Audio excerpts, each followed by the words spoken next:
الحمدللہ آج 15ویں پاری کے تعلق سے مختصر تشریح پیش کی جائے گی۔ اعوذ باللہ من الشیطان الرجیم، بسم اللہ الرحمن الرحیم، سبحان الذی اسری بعبدہ لیلا من المسجد الحرام الی المسجد الاقصی الذی بارکنا حولہ لنریہ من آیاتنا انہ هو السمیع البصیر۔ صدق اللہ العظیم، صدق اللہ مولانا الکریم۔ پاک ہے وہ جو لے گیا ایک رات اپنے بندے کو مسجد حرام سے دور کی مسجد تک، جس کے ماحول کو ہم نے برکت دی تھی تاکہ اپنی کچھ نشانیوں کا مشاہدہ کرائے۔ حقیقت میں وہی سب کچھ سننے اور جاننے والا ہے۔ حاضرین محترم، یہ صورت دراصل معراج کے واقعے کو پیش کرتی ہے، اور معراج کے بعد جو رسول اکرم صلی اللہ علیہ وسلم تشریف لائے تو یہ صورت نازل ہوئی، اور اس طریقے سے یہ قرآن کریم میں جو ہے موجود ہے۔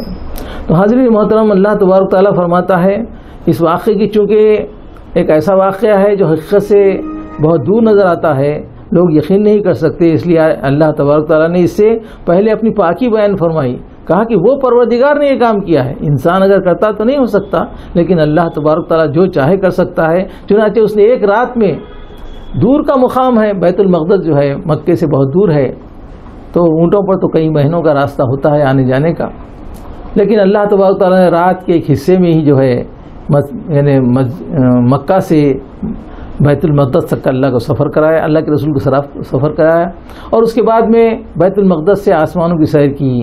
تو اس طریقے سے یہ اس کے دو حصے ہوتے ہیں، اور یہ ان کا یہاں پر ذکر کیا گیا ہے۔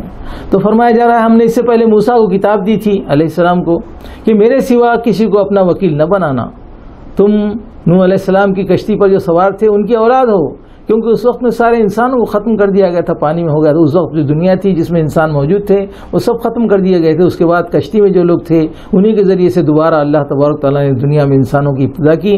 تو فرمایا جا رہا ہے کہ نوح کی کشتی پر سوار لوگوں کی تم اولاد ہو۔ پھر اس مناسبت سے متنبع کر دیا کہ 2 مرتبہ زمین میں فساد عظیم برپا کرو گے، بڑی سرکشی دکھاؤ گے۔ جب پہلا موقع آیا تو تمہارے مقابلے کے زور آور بندے اٹھائے جو ملک میں گھس گئے اور پھیل گئے۔ تو اللہ تبارک تعالیٰ فرماتا ہے بنی اسرائیل کے تعلق سے کہ یہاں پر تم دو مرتبہ تم نے سرکشی کی ہے، اس کا ذکر کیا گیا ہے۔ پہلی مرتبہ تم نے اللہ کے احکامات سے سرکشی کی، روگردانی کی، تو اللہ نے زور آور بندوں کو بھیجا، وہ جو ہے مکمل طور سے پوری بستی کو تہس نہس کر دیے، اور مکمل طور سے جو ہے وہاں پر تباہی مچائی ہے۔ یہ پہلی مرتبہ ہوا۔ دوسری مرتبہ بھی یہی ہوا کہ اللہ تبارک تعالیٰ نے دوسرے بندوں کو بھیجا، اور یہ تمہاری تعداد میں پہلے سے جو ہے سو بڑی ہوئی تھی، اور یہ بھی ملک میں گھس گئے، اور انہوں نے بیت المقدس کی جو ہے اینٹ سے اینٹ بجا دی۔ اس طرح سے اللہ تبارک تعالیٰ فرماتا ہے کہ 2 مرتبہ سرکشی کی، اور تم جب بھلائی کی برائی سے توبہ کیے، اور جب دوسرا وقت آیا تو دشمنوں کو مسلط کیا جو تمہارے چہرے بگاڑ دے، اور مسجد بیت المقدس میں اسی طرح گھس گئے جس طرح پہلے دشمن گھسے تھے۔ ہو سکتا ہے کہ تمہیں اللہ تبارک تعالیٰ معاف کر دے، اور اللہ تبارک تعالیٰ معاف کیا تو اللہ نے جو ہے پھر ان پر رحمت نازل فرمائی، لیکن پھر اسی سرکشی میں آئے تو اللہ تبارک تعالیٰ نے پھر ان کو جو ہے یعنی اس قسم سے آپس میں ٹکرا کر ان کو مزہ چکھایا۔ فرمایا تم ادنا، تم پھرو گے تو ہم بھی پھریں گے، ہم بھی پلٹیں گے۔ اس طریقے سے کافر نمط کے لوگوں کے لیے جہنم ہے۔ یہ قرآن سیدھی راہ دکھاتا ہے، ایمان لا کر بھلے کام کرنے والوں کو بشارت دیتا ہے، نہ ماننے والوں کو عذاب۔ رکوع 3 میں فرمایا جا رہا ہے تیرے رب نے فیصلہ کر دیا ہے، یہ عبادت صرف اللہ کی ہوگی، والدین کے ساتھ نیک سلوک کرو، اور تمہارا رب خوب جانتا ہے تمہارے دلوں میں کیا ہے۔ اللہ تعالیٰ فرماتا ہے وَقَضَىٰ رَبُّكَ أَلَّا تَعْبُدُوا إِلَّا إِيَّاهُ وَبِالْوَالِدَيْنِ إِحْسَانًا إِمَّا يَبْلُغَنَّ عِندَكَ الْكِبَرَ أَحَدُهُمَا أَوْ كِلَاهُمَا فَلَا تَقُل لَّهُمَا أُفٍّ وَلَا تَنْهَرْهُمَا وَقُل لَّهُمَا قَوْلًا كَرِيمًا وَاخْفِضْ لَهُمَا جَنَاحَ الذُّلِّ مِنَ الرَّحْمَةِ وَقُل رَّبِّ ارْحَمْهُمَا كَمَا رَبَّيَانِي صَغِيرًا۔ اللہ تعالیٰ فرماتا ہے تیرے رب نے فیصلہ کر دیا کہ اللہ کے بعد اللہ کے سوا کسی کی بندگی نہیں ہوگی، اللہ کے بعد دوسرا درجہ ماں باپ کا ہے، یہ دونوں یا دونوں میں سے کوئی ایک بوڑھے ہو کر تیرے پاس رہیں تو ان کے ساتھ نرمی سے گفتگو کرنا، ان سے جھڑک کر بات نہ کرنا، بیزارگی سے اف تک کا الفاظ جو ہے استعمال نہیں کرنا، اور اپنے بازوں کو جھکا کر کے بڑی جو ہے عاجزی اور انکساری سے بات کرنا، شہرک کو اکڑا کر، گردن کو اکڑا کر ماں باپ سے گفتگو نہیں کرنا، اور پھر اللہ تعالیٰ سے دعا کرتے رہنا کہ پروردگار جس طرح بچپن میں انہوں نے ہم کو پالا ہے ان پر تو شفقت عطا فرما۔ اللہ تبارک تعالیٰ نے یہ اس آیت میں جو ہے اس قسم سے یعنی ماں باپ کی قدر کے تعلق سے بتلایا ہے کہ کس طریقے سے ان کو جو ہے قدر کرنا چاہیے۔ تو فرمایا جا رہا ہے تیرے رب نے فیصلہ کر دیا ہے کہ عبادت صرف اللہ کی ہوگی، والدین کے ساتھ نیک سلوک کرو، تمہارا رب خوب جانتا ہے تمہارے دلوں میں کیا ہے، اگر تم صالح بن کر رہو تو اللہ کو درگزر کرنے والا پاؤ گے۔ اس کے بعد فرمایا جا رہا ہے رشتہ داروں کو ان کا حق دو، مسکین و مسافر کو ان کا حق دو۔ یہاں اللہ فرماتا ہے کہ تم جو کماتے ہو نا، اس کمائی پر تمہارا پہلا حق ہے کہ کھاؤ پیو، اپنے بال بچوں کو کھلاؤ پہناؤ، کپڑے بناؤ، رہنے کا انتظام کرو، یہ سب کرو، لیکن اس کے باوجود بھی اللہ تبارک تعالیٰ تمہاری ضروریات بنیادی بیسک نیڈس ہیں، اس کے بعد بھی اللہ تبارک تعالیٰ جو دیتا ہے وہ بچ جاتا ہے، تو تم سہد کر رکھتے ہو، حالانکہ وہ حق ہے مسکینوں کا، غریبوں کا، محتاجوں کا۔ یہ جب آئے تو تم ان کو بھیک نہیں دے رہے ہو بلکہ ان کو ان کا حق دو۔ اللہ تعالیٰ فرماتا ہے مسکین مسافر کو حق دو، فضول خرچی نہ کرو۔ انسان کیا کرتا ہے اپنی ضروریات کے علاوہ اپنا شان نام و نمود کے لیے خرچ کرتا ہے، یہ فضول خرچیاں ہیں، اس سے منع کیا گیا ہے۔ فضول خرچی کرنے والے شیطان کے بھائی ہیں۔ اگر مانگنے والوں سے تم کترانا چاہو، یعنی تمہارے پاس کچھ نہ ہو اور مانگنے والے آئے ہیں، تو ابھی کہہ دیجئے کہ میں ابھی اللہ کی رحمت کا امیدوار ہوں، معاف کیجئے، اور دوسری طرف میں آپ جو ہے کوشش کیجئے نرم جواب دے دو، ورنہ کھلا ہاتھ چھوڑ دو، اور نہ کھلا ہاتھ چھوڑ دو، نہ ایسا ہو کہ تم جو ہے کھلے ہاتھ سے مکمل طور سے اللہ کے دین میں خرچ کرنے لگے، تم خود مفلس ہو جاؤ۔ اللہ فرماتا ہے یہ بھی نہیں کرنا چاہیے، تمہاری ضروریات کا تکمیل کرنے کا بھی تمہارا حق ہے، لہذا نہ کنجوسی کرو اور نہ اتنا کھلا ہاتھ چھوڑ دو کہ تم خود مفلس بن جاؤ۔ تیرا رب جسے چاہتا ہے کشادہ رزق دیتا ہے اور جس کو چاہتا ہے تنگ کر دیتا ہے، وہ اپنے بندوں کے حال سے باخبر ہے۔ فرمایا جا رہا ہے افلاس کے ڈر سے ولا تقتلوا اولادکم خشیۃ املاق، اولاد کو اپنے مفلسی کے ڈر سے ختم مت کرو، نحن نرزقہم وایاکم، ہم انہیں بھی رزق دیتے ہیں اور تم کو بھی دیں گے۔ ولا تقربوا الزنا، زنا کے قریب نہ جانا، کیونکہ یہ بہت ہی برا طریقہ ہے اور برا راستہ ہے۔ زنا کے قریب نہ جانا کا مطلب یہ ہے مسلم مومن تو زنا کر ہی نہیں سکتا ہے، اور اس کے مطلب ہے کہ فحش گانے سننا، گندی فلمیں دیکھنا، اور جو ہے عورتوں مردوں کا مل جل کر کے اختلاط میں کام کرنا، یہ تمام کیا ہے زنا کے قریب لے جانے والی چیزیں ہیں۔ گندا لٹریچر پڑھنا، یہ تمام چیزیں جو ہے اس کو فرمایا گیا ہے کہ اس کے لیے تم جو ہے سو قریب بھی نہ جانا، یعنی زنا کے قریب بھی نہ جانا۔ فرمایا جا رہا ہے کہ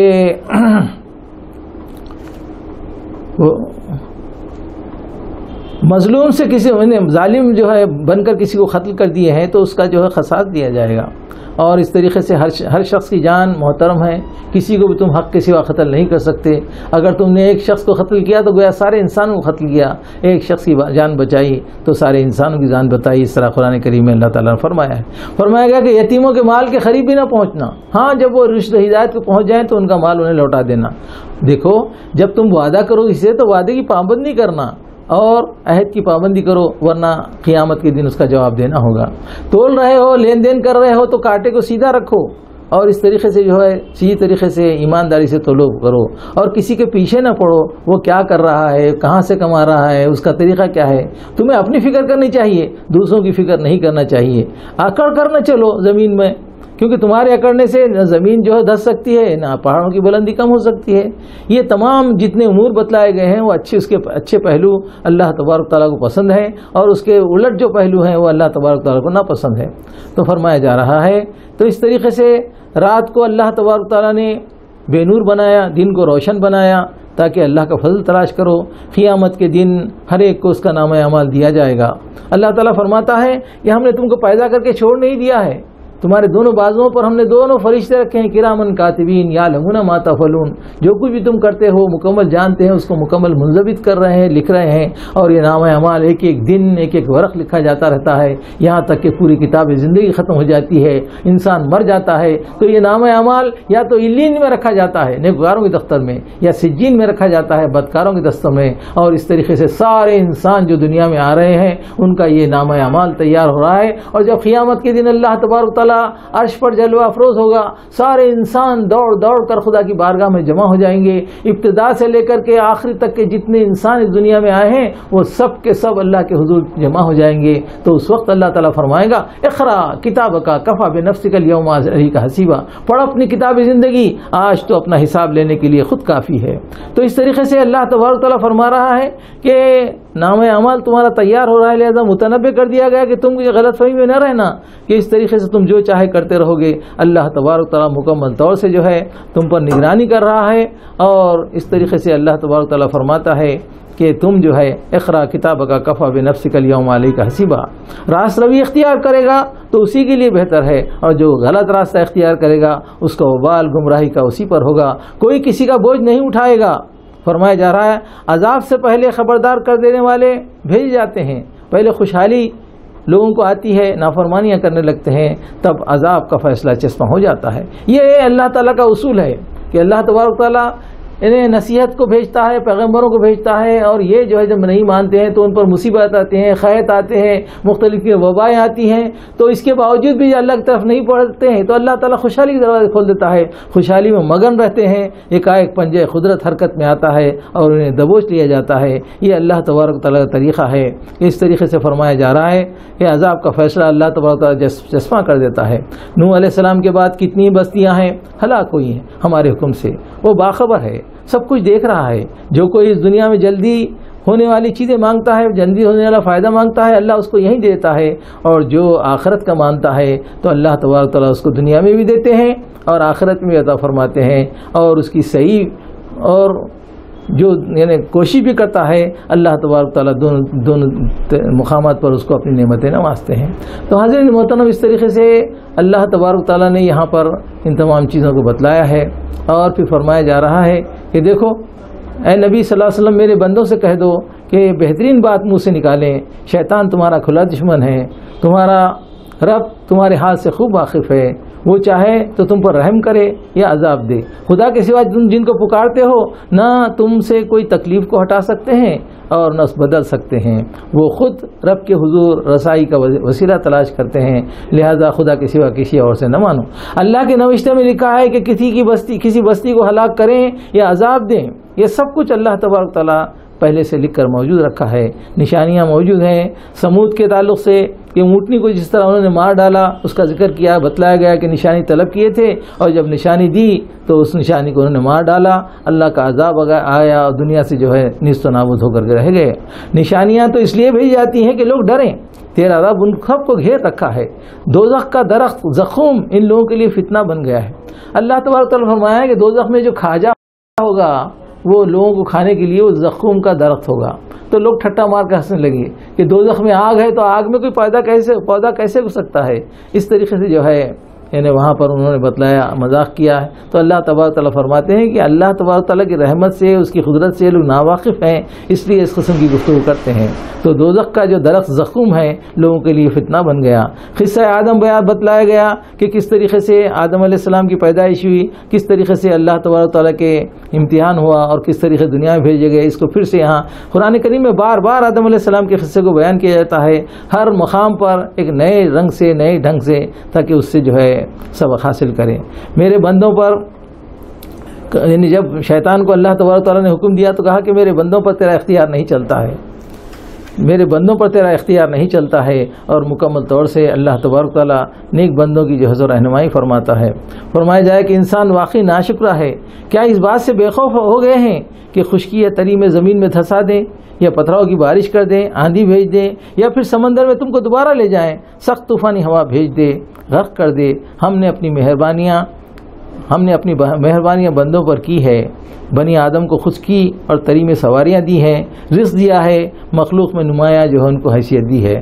اس طریقے سے اللہ تبارک تعالیٰ فرماتے ہیں رکوع 8 کے اندر کہ انسانی گروہ اپنے پیشوا کے ساتھ بلائے جائیں گے, نام اعمال ان کو سیدھے ہاتھ میں دیا جائے گا, وہ پڑھیں گے تو کسی کے پر ذرہ برابر ظلم نہ ہوگا. جو دنیا میں اندھا بن کر رہا آخرت میں بھی اندھا بن کر رہے گا. لوگوں نے پوری کوشش کی کہ تمہیں وہیں سے پھیر دیں, یا اللہ کے نام پر اپنی طرف سے گھڑ کے باتیں پیش کر دیں، لیکن آپ نے الحمدللہ ایسا نہیں کیا ہے۔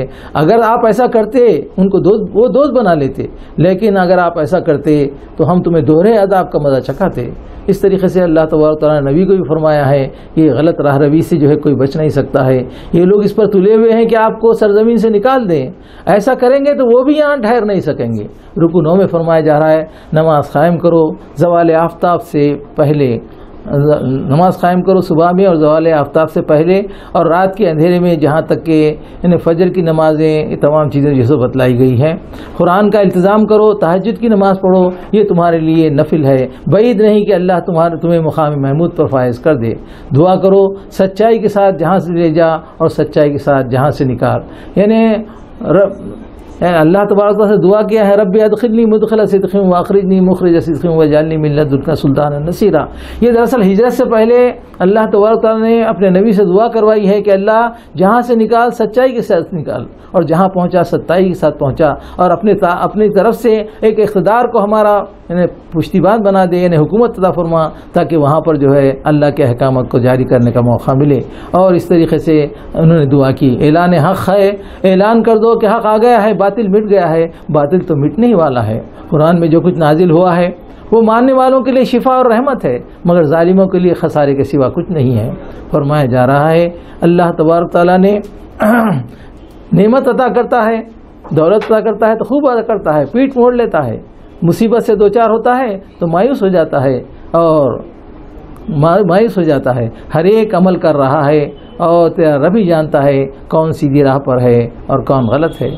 رکوع 10 میں فرمایا جا رہا ہے یہ لوگ روح کے متعلق سے پوچھتے ہیں، یہ قل من امر ربی، یہ اپنے رب کا جو ہے خدا کا جو ہے امر حکم ہے، ہم چاہیں تو وہی کے ذریعے سے جو کچھ دیا گیا تھا وہ آپ سے چھین سکتے ہیں۔ یعنی رسول اکرم صلی اللہ علیہ وسلم کو مخاطب کر کے فرمایا جا رہا ہے کہ ہم وحی کے ذریعے سے جو کچھ بھی آپ کو علم دیے ہیں وہ سب ہم آپ سے جو ہے چھین لے سکتے ہیں۔ جو کچھ ملا ہے رب کی رحمت سے ملا ہے۔ حقیقت یہ ہے کہ تم پر اللہ کا بڑا فضل ہے، سب مل کر کوشش کریں تب بھی قرآن جیسی چیز کوئی نہیں لا سکتے ہیں۔ معجزوں کا مطالبہ کیا گیا، قرآن کو ماننے کے لیے کہتے ہیں کہ اگر ہم جو ہے معجزے دی جائے، ہم کو خود جو ہے ایسا قرآن لکھ کر ملا جائے تو ہم خود مان لیں گے، تو اس کا ذکر کیا گیا ہے۔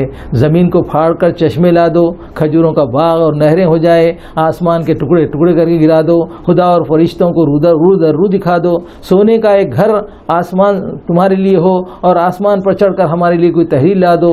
آپ کہہ دیں یعنی صلی اللہ علیہ وسلم میں ایک پیغام پہنچانے والے انسان کے سوا اور بھی کچھ ہوں۔ تو اس طریقے سے انہیں مشرکین کے مطالبات کو یہاں پر پیش فرمایا گیا ہے۔ فرمایا گیا ہے رکوع 11 کے اندر ہدایت نہ ماننے کے لیے کہتے ہیں کہ اللہ نے بشر کو پیغمبر بنا کر بھیجا ہے، پیغمبر تو فرشتہ ہونا چاہیے۔ فرمایا جا رہا ہے کہ اگر فرشتے چلتے پھرتے تو فرشتوں کو بھیجا جاتا، انسانوں کی ہدایت کے لیے انسانی کو بھیجا گیا ہے۔ اللہ جس کو ہدایت دے وہی ہدایت پانے والا ہے، اور جس کو گمراہی میں ڈال دے تو کوئی حامی مددگار نہیں پائے گا۔ انکار کرنے والوں کو اوندے منہ کھینچ کر لائیں گے، اندھے گونگے بہرے ان کا ٹھکانہ جہنم ہوگا، آگ دھیمی ہوگی دوزخ کی تو ہم اس کو بھڑکا دیں گے، اور زمین و آسمان کے پیدا کرنے کا کام ہمارے لیے کچھ بھی مشکل نہیں ہے۔ ہڈیوں کو دوبارہ، خاک کو دوبارہ زندہ کرنا ہمارے لیے بہت آسان ہے۔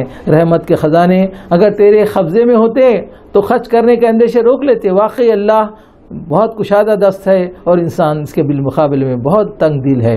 فرمایا جا رہا رکوع 12 میں ہم نے موسیٰ علیہ السلام کو 9 نشانیاں دی تھی، فرعون کے پاس بھیجا تھا، یعنی عصا موسیٰ دیا تھا اور جو ہے ید بیضا دیا تھا، اور اس کے بعد میں خون کی بارش، مینڈکوں کی بارش، اور اس طریقے سے سرسیوں کی بارش یہ تمام ہوئی تھی، اور اس کو بتلایا جا رہا کہ تمام نعمتیں دی گئی۔ تو ان تمام جو ہے سو نعمتوں کو دیکھ کر کہتے تھے کہ سحر زدہ آدمی ہے۔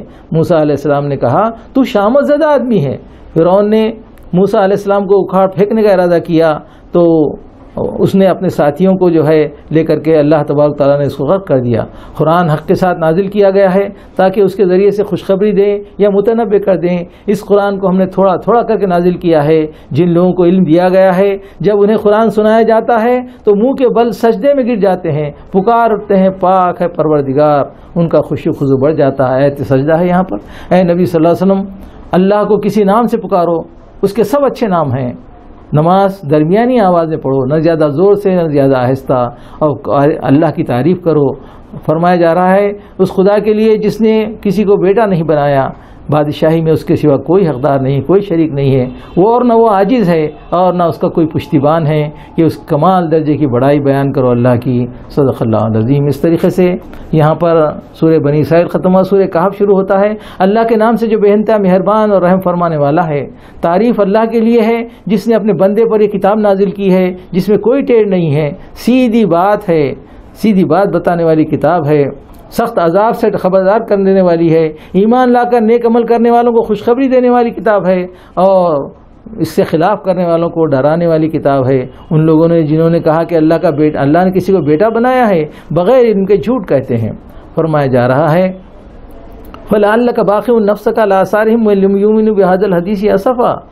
نبی صلی اللہ علیہ وسلم نے اللہ کے دین کو پہنچانے کے لیے جو تگودو کی، پریشانیاں اختیار کی اور مصیبتیں اٹھائی، تو اللہ تبارک تعالیٰ بڑے پیار سے قرآن کریم میں 2 مقام پر فرمائے ہیں کہ اے نبی صلی اللہ علیہ وسلم اگر یہ لوگ ایمان نہیں لائیں گے تو اپنی جان دے دیں گے۔ فَلَعَلَّكَ بَاخِعٌ نَفْسَكَ عَلَىٰ آثَارِهِمْ وَإِن لَّمْ يُؤْمِنُوا بِهَٰذَا الْحَدِيثِ أَسَفًا۔ فرمایا جا رہا ہے لوگ اس تعلیم پر ایمان نہیں لائیں گے تو کیا غم کے مارے اپنی جان گنوا دیں گے۔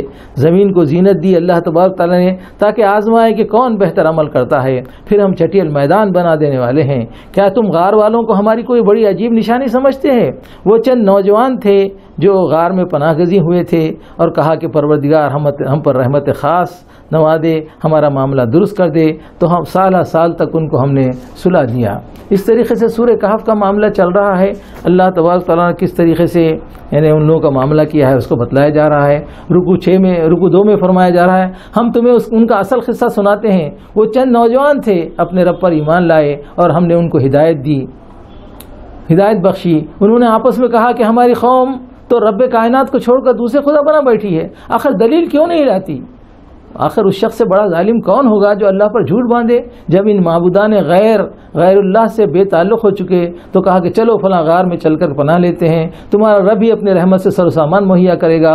غار کا دہانہ جنوب کی سمت میں تھا، سورج نکلتا اور چڑھتا تو بھی غار میں دھوپ نہیں جاتی تھی، سورج کی راہ راست روشنی نہ پڑتی تھی، غار وسیع تھا۔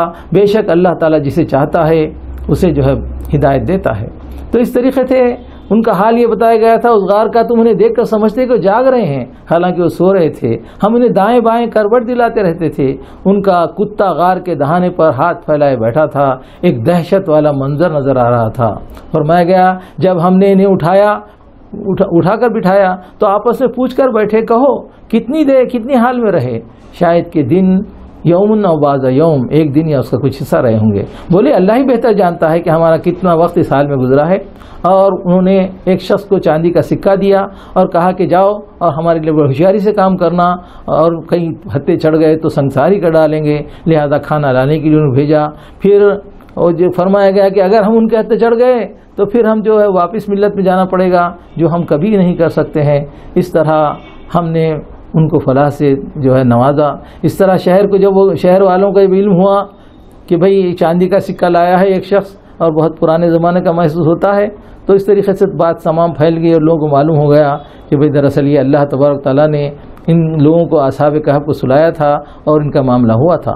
اس طرح شہر والوں کو ان کا علم ہوا جبکہ وہ جھگڑ رہے تھے اصحاب کہف کے ساتھ کیا سلوک کیا جائے، بالآخر وہاں ایک عبادت گاہ تعمیر کرنے کا طے ہوا۔ اس طرح لوگ جان گئے کہ اللہ کا وعدہ سچا ہے، قیامت کی گھڑی آ کر رہے گی۔ ان کی تعداد کے بارے میں لوگ مختلف باتیں کہتے ہیں، کوئی کہتا ہے کہ وہ 3 تھے، چوتھا ان کا کتا تھا، کوئی کہتا ہے 5 تھے، چھٹا ان کا کتا ہے، کوئی کہتے ہیں 7 تھے اور 8واں ان کا کتا ہے۔ کہو اللہ ہی بہتر جانتا ہے ان کی تعداد کو، اس معاملے میں بحث نہ کرو۔ کسی کام کے بارے میں یہ نہ کہو کہ میں کل کر دوں گا، بلکہ انشاءاللہ کہو۔ غار میں رہنے کی مدت 300 سال ہیں، بعض نے اس میں بڑھا کر 9 سال بڑھا دیا۔ کہو اللہ ہی ان کے قیام کی مدت جانتا ہے۔ اے نبی صلی اللہ علیہ وسلم جو وحی کی جا رہی ہے اس کو جوں کا توں سنا دو، اس کے فرمودات کو بدلنے کی کوشش نہ کرو، اس کو کوئی بدلنے والا نہیں ہے، اس سے بچ کر بھاگنے کی کوئی جائے پناہ موجود نہیں ہے۔ فرمایا جا رہا ہے ان لوگوں کے ساتھ رہو جو دن رات اپنے رب کو پکارتے ہیں، ان سے نگاہ نہ پھیرو۔ دنیا کی زینت چاہتے ہو تو اللہ تبارک تعالیٰ تمہیں دنیا کی زینت دے گا۔ فرمایا جا رہا ہے کسی ایسے شخص کی اطاعت نہ کرو جس کے دل کو ہم نے اپنی یاد سے غافل کر دیا ہے، وہ اپنی خواہشات نفس کی پیروی کر رہا ہے، جس کا طریقہ افراط و تفریط کا ہے۔ یعنی بتلایا جا رہا ہے کہ دنیا کے اندر بہت سارے لوگ ہیں، بعض لوگ ایسے ہیں کہ وہ مکمل طور سے آخرت سے غافل ہیں، اللہ کی اطاعت سے غافل ہیں۔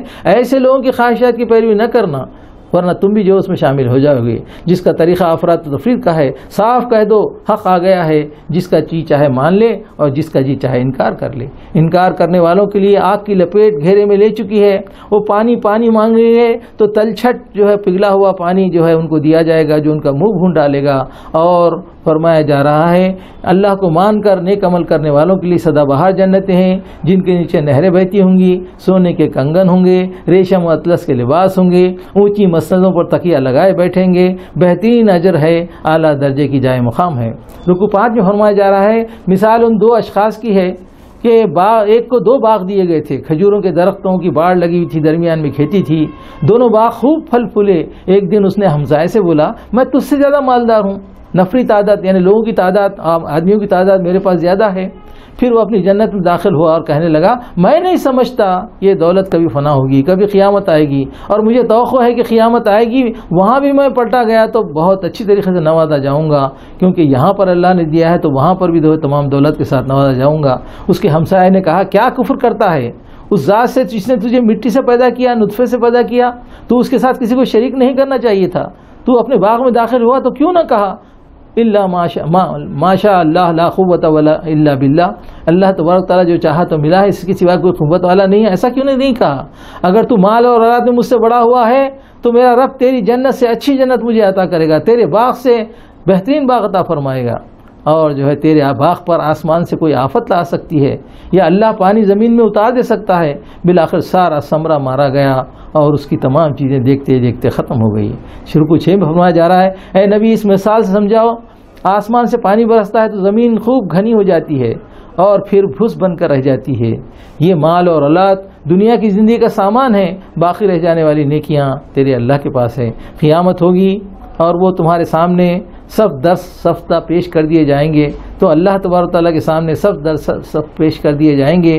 تم تو سمجھتے تھے کہ قیامت نہ ہوگی، نام اعمال نہ دیا جائے گا، ہمارے ہاں کمبختی، ہائے ہماری کمبختی، یہ کیسی کتاب ہے، نہ چھوٹی بات چھپی ہے نہ بڑی بات چھپی ہے۔ جب نام اعمال دیا جائے گا تو اس وقت کہیں گے لا یغادر صغیرۃ ولا کبیرۃ الا احصاها، یہ کیسی کتاب ہے، زندگی میں جو کچھ کیا گیا ہے وہ جو ہے مکمل طور سے یہاں پر موجود ہے۔ تو قیامت کے دن میں نام اعمال دیا جائے گا اور کہا جائے گا کہ آج تم خود اپنا حساب لینے کے لیے کافی ہے۔ رکوع 7 میں فرمایا جا رہا ہے آدم کے واقعے کو پھر علیہ السلام کی پھر پیش کیا گیا، تم شیطان کو اپنا سرپرست بناتے ہو، اس دن خدا کو چھوڑ کر جن کو پکارا کرتے تھے، کہا جائے گا کہ پکارو انہیں مگر کوئی مدد کو نہیں آئے گا، بالآخر دوزخ میں ڈال دیے جائیں گے۔ پیغمبروں کو بشارت دینے والا، متنبع کرنے والا بنا کر بھیجا گیا ہے، لیکن کافروں نے باطل کے ہتھیار لے کر حق کو نیچا دکھانے کی کوشش کی ہے، تنبیہات کا مذاق اڑا لیا ہے، اللہ نے ان کے دلوں پر غلاف چڑھا دیا ہے، کافروں میں اور ان کے کانوں میں گرانی ڈال دی ہے، کتنا ہی کہو کتنا ہی بلاؤ یہ ہدایت کی طرف آنے والے نہیں ہیں۔ فرمایا جا رہا ہے اللہ انہیں ڈھیل دے رہا ہے، ایک وقت مقررہ تک پھر کوئی جائے پناہ نہیں پا سکیں گے، عذاب رسیدہ بستیاں موجود ہیں، ان سے عبرت حاصل کرو۔ اور اس کے بعد میں 9ویں رکوع اور 10ویں رکوع میں حضرت موسیٰ علیہ السلام اور خضر علیہ السلام کا واقعہ بتلایا گیا کہ کس طریقے سے اللہ تبارک تعالیٰ نے موسیٰ علیہ السلام کو یعنی علم کی بات بتلانے کے لیے خضر علیہ السلام سے ملاقات کروائی۔ یہ اپنے خادم کے ساتھ چل پڑے، بہت تھک گئے تو وہاں پر ٹک گئے، کہا کہ لاؤ ہمارا ناشتہ۔ تو اس وقت میں ان کے خادم نے کہا میں تو آپ کو کہنا بھول ہی گیا کہ جس مقام پر ہم پہلے ٹھہرے تھے وہاں پر جو ہے ہمارے توشے سے مچھلی نکل کر عجیب طریقے سے جو ہے پانی میں چلی گئی۔ آپ نے کہا ہاں وہی مقام تھا جس کے لیے آئے تھے۔ واپس پلٹ کر کے اس مقام کی طرف آئے تو وہاں پر ایک بندے کو دیکھا، یعنی خضر علیہ السلام کہا جاتا ہے، ان سے کہا کہ ہمیں علم سکھائیے جو اللہ تبارک تعالیٰ نے آپ کو علم دیا ہے۔ انہوں نے کہا کہ دیکھو تم صبر نہیں کر سکو گے، تم سوال کرو گے۔ کہا کہ نہیں، بالکل جو آپ کہہ رہے ہیں مکمل طور سے میں صبر کرنے والا ہوں، اور اس طریقے سے ان کو انشاءاللہ صابر پائیں گے۔ اس کے بعد میں جو ہے وہ دونوں چلے ایک کشتی میں، تو کشتی میں راستے میں انہوں نے کشتی کا نیچے سے تختہ نکال دیا، پانی جو ہے کشتی میں بھرنے لگا۔ انہوں نے کہا کہ تم نے کیا کیا، یہ اور پھر اس کے بعد کہا کہ دیکھو میں نے تم سے کہا تھا نا کہ سوال نہ کریں گے، صبر نہیں کر سکیں گے تم. کہا کہ ٹھیک ہے میں بالکل جو ہے صبر کرنے والا ہوں. آگے بڑھے تو ایک لڑکا ملا، اس کو جو ہے جو خضر علیہ السلام نے قتل کر دیا. کہا کہ تم نے ایک ناحق لڑکے کو قتل کر دیا. کہا کہ دیکھو میں نے تم سے کہا تھا نا تم صبر نہیں کر سکو گے. کہا کہ ٹھیک ہے اب میں جو ہے بالکل صبر کروں گا اور جو ہے آپ سے کوئی بات نہیں پوچھوں گا. لیلی آپ کو عذر مل گیا اور آگے جو ہے پھر یہ دونوں چلے. یہ قصہ کہف کا انشاءاللہ آگے کی صورت میں بھی چلتا، آگے کی بھی صورت میں چل رہا ہے، اس صورت میں آگے جو ہے آگے پارے میں چل رہا ہے. تو حاضرین محترم، اس طریقے سے اللہ تبارک تعالیٰ نے یہاں پر بنی اسرائیل کا قصہ بھی سنایا میں جو معراج کے بعد میں نازل ہوا تھا. اور پھر سورہ کہف بھی، سورہ کہف یہ صورت ہے مشرکین مکہ نے کیا کیا کہ مدینہ جا کر کے وہاں کے عالموں سے پوچھا کہ تمہارے پاس آسمانی کتاب آتی ہے، تم جو ہے تمام چیزوں کو جانتے ہیں، بتاؤ یہ ہمارے پاس جو نبی آئے ہیں وہ کہتے ہیں پیغمبر ہے، کیا وہ پیغمبر ہے؟ تو ان بدبختوں نے جن کو معلوم تھا یعرفون کما یعرفون ابناہم، یہ ایسا جانتے تھے نبی کو جیسے اپنے اولاد کو جانتے ہیں، لیکن بدبختوں نے یہ نہیں بتلایا کہ پیغمبر ہے. کہا کہ دیکھو اگر پیغمبر ہے تو ان سے 3 سوال پوچھنا، اگر اس کا جواب دے دیں تو جو ہے سچے پیغمبر ہے. کہا کہ ان سے پوچھنا کہ اصحاب کہف کون تھے، ان سے پوچھنا کہ خضر علیہ السلام کا واقعہ کیا ہے، روح کا واقعہ کیا ہے، اور تیسرا ان سے سوال کرنا ذوالقرنین کیا ہے. جب انہوں نے آ کر کے پوچھا اللہ کے رسول سے تو اللہ کے رسول نے کہا کہ ٹھیک ہے میں کل بتلا دوں گا. لیکن کل کرتے رہے، اللہ تبارک تعالیٰ کا پیغام نہیں آیا، جبریل علیہ السلام نہیں آئے. تو ایک طرف سے اللہ کی منشا یہ تھی کہ سارے لوگوں میں بات پہنچائے، گلی گلی پہنچ گئی کہ ہم نے پوچھا سوال کیا تو بتلا نہیں سکے وہ کہاں کے پیغمبر ہے. اور اس طریقے سے جب پورے شور غل ہوا مکے میں تو اس وقت میں اللہ تبارک تعالیٰ نے ایک ہی بیٹھک میں، ایک ہی نشست میں یہ پوری صورت نازل کر دی ہے. تو اس طریقے سے اللہ تبارک تعالیٰ نے قرآن میں بھی کہا ہے کہ اے نبی آپ جب کوئی بات کرتے ہیں تو کہنا کہ کروں گا، کل کروں گا نہ کہنا بلکہ انشاءاللہ کہنا. آپ نے انشاءاللہ نہیں کہا تھا. تو اس طریقے سے اس صورت میں تمام باتیں آئی ہیں. الحمدللہ اس کی تلاوت کیجئے. حاضرین محترم، بار بار ہم جو ہے یہاں رکوع کا ذکر کرتے ہیں تو اس کا مقصد یہ ہوتا ہے آپ بھی قرآن لے کر بیٹھیں، ان رکوعوں کو پڑھیں، آپ کے ذہن میں تمام چیزیں آئیں گی. انشاءاللہ یہاں مجمل طریقے سے پیش کی جا رہی ہیں، وہاں تفصیلی طور پر آئیں گی اور الحمدللہ قرآن کا علم آپ کو حاصل ہوگا اور اللہ کی رحمتیں و برکتیں ہوں گی. وآخر دعوانا ان الحمدللہ رب العالمین.